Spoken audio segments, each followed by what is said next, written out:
Meus prezados irmãos e irmãs, estou particularmente agradecido a São Lucas que, inspirado pelo Espírito Santo, nos ter transmitido este acontecimento dos dois discípulos de Emaús. Pois não se trata para mim aqui de uma anedota acidental que poderia ter dispensado, mas sim do caminho dos discípulos a Emaús, que mostra antecipadamente o caminho da igreja pela história. E assim acredito, ele é também uma imagem boa para o seu e o meu caminho de fé, que também precisamos percorrer.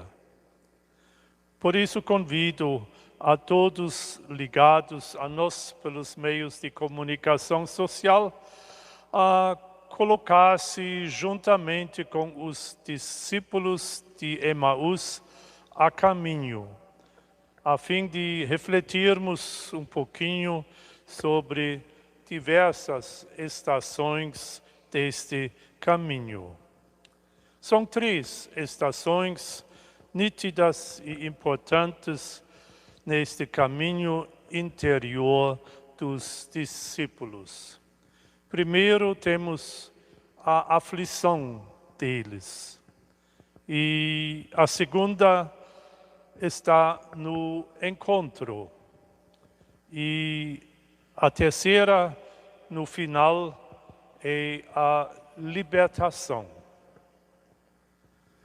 Os dois, entretanto, estão a caminho. A festa da Páscoa já terminou. A catástrofe passou. E eles estão a caminho dos 11 quilômetros para Emaús. O caminho interior que vão percorrer vai ser muito mais comprido ainda. Ao início, então, do caminho está a aflição interior. Os dois conversam, trocam impressões, o que fizeram nesses últimos dias, comentam as situações angustiantes que passaram e sempre de novo voltam a falar sobre os mesmos temas e reconhecimentos que se gravaram em sua memória. Sentem-se como presos. Estranho é que ouviram a mensagem da ressurreição, contudo, em suas mentes continuam como cativos. Caros irmãos e irmãs, não acontece isso também conosco? Quando preocupações grandes ou pequenas nos apertam tanto que não conseguimos tirá-las da nossa cabeça, que deitamos-nos com elas na cama e de manhã levantamos-nos com as mesmas. Até na oração acontecem coisas semelhantes. Faço às vezes a experiência querendo meditar sobre um aspecto da vida de Jesus, e aí surgem todo tipo de dúvidas e pensamentos de pouca importância que se colocam à frente e impedem a gente de fazer o que é prioritário no momento. E as aflições são múltiplas. E justamente nestes dias, tratando-se do Covid-19 ou de outras situações de vida que estão ligadas a ele, ou sejam também a insegurança e os apertos que encheram não apenas outrora a cabeça dos dois discípulos, mas também assim a nossa hoje. A segunda estação do caminho é o encontro. E aqui podemos descobrir a sensibilidade de Jesus. Ele está presente, mantém-se reservado. E os dois discípulos não percebem que um terceiro se agrupou a eles. Ele ouve com paciência.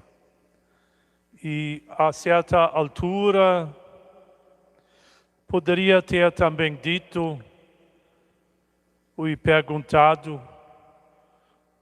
vocês estão conversando sobre o quê? Por amor de Deus, se vocês não me reconhecem, vou-me embora. Se vocês não querem ver-me, também posso retirar-me. Mas nada disso acontece. Ele presta atenção com grande paciência e permanece com eles. Espera até que param de contar as suas histórias. E então ele os introduz passo a passo no mistério. Caros irmãos e irmãs, esta é a mensagem consoladora da Páscoa. Desde Páscoa, Cristo está andando conosco, está a caminho. E também não nos deixa sozinhos se estivermos numa situação na qual estamos presos a pensamentos e preocupações que não nos levam a cantar e louvar e bendizer a Deus. E Jesus sabe também dos nossos apertos da alma.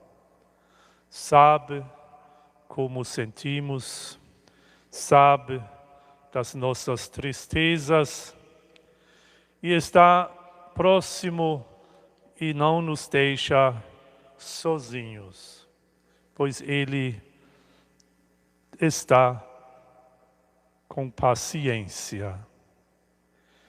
Ele é o Senhor em quem podemos confiar.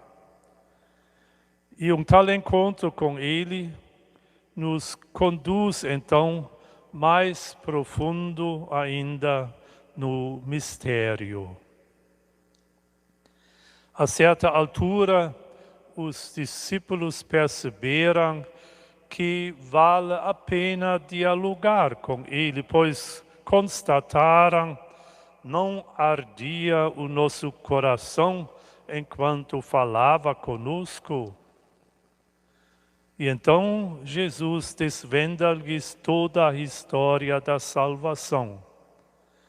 Revela-lhes o que Deus pretende fazer com eles, acolhendo-os, por assim dizer, neste mistério.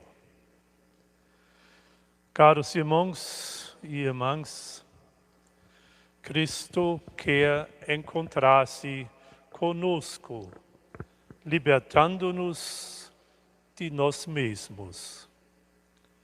E hoje, nesta hora, agora, diante talvez da televisão ou do vídeo, do computador, sentado na poltrona ou onde for que você nos acompanha e o escuta falar ao seu coração. Cristo está aí, reservado, educado, sem impor-se, esperando por você, mas Ele está aí. Como seria bom se conseguíssemos volver um olhar para a sua presença. Lembre-se, por exemplo, do dom da Eucaristia, presente pascal de Cristo, e que você, devido ao isolamento, nem pode receber durante a pandemia. Mas espero, quando a nossa vida de novo se normalizar, que este desejo de receber Cristo na hóstia consagrada permaneça. Então, ainda a terceira estação, que é a libertação. Jesus, o Senhor, não escuta apenas quando falamos. Não é apenas alguém que sofre conosco, mas Ele também nos liberta. Ele não olha, não admira, não tem pena apenas do seu medo, não. Ele tira também este medo do seu coração, esta preocupação dos seus discípulos e estes que se colocaram sentindo-se movido pelo Senhor a caminho de volta para Jerusalém. Durante a noite, 10 quilômetros de distância, 2 horas de caminhada, sem postos de luz na beira do caminho ou lanternas na mão. E não tinham medo de ir, de correr, na alegria sobre a mensagem da ressurreição e o reencontro com Cristo ressuscitado. Livres de suas angústias, sabiam que Cristo ressuscitou dos mortos. Ele é o vencedor do pecado e da morte. Aconteça o que acontecer no mundo, nada nos pode afetar, pois Ele está conosco. Partilhou todo o sofrimento conosco, vencendo tudo e até nos abriu o portão para a vida. Caros irmãos e irmãs, aflição, encontro e libertação são as estações no caminho dos discípulos para Emaús. Aflição, encontro, libertação também são as estações em sua e também em minha vida. Sigamos o caminho na confiança que o Senhor esteja conosco. E se o pedirmos, Senhor, não nos deixes sozinhos, pois já é tarde e a noite vem chegando, Ele permanece conosco, pois Ele não nos abandona. Nesta confiança podemos celebrar Páscoa e levar o mistério conosco para o nosso dia a dia e anunciar a todo mundo: o Senhor ressuscitou verdadeiramente.